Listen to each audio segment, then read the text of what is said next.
Two brothers want to be the CEO of the business that their father started. How does the father pick? Picking one son is preferential to the other, yet perhaps the father knows that one son is more qualified than the other. How does the father treat his sons equally when he can only promote one of them to executive leadership? This question is common in many family businesses, as most families have more than one kid, yet there must be one leader of the business in order for leadership continuity. At Strandberg, we use a process called 3x3.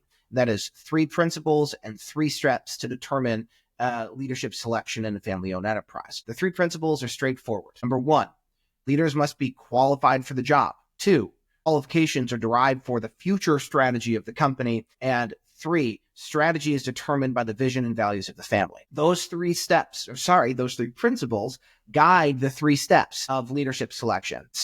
Step number 1 is establish shareholder alignment on business strategy. You are a family business and legacy is important, but you are selecting a CEO to lead you forward.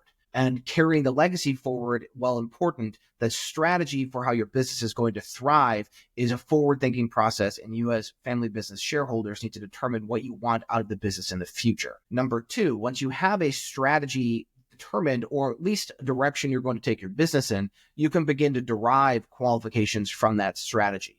As an example, perhaps your business needs to grow in order to support a growing family, and growth might mean acquisitions. It would behoove you then to put as a qualification an individual who has experience acquiring businesses and due diligence. Number 3, once you have qualifications in place, you can measure candidate experience against the qualifications determined in the process.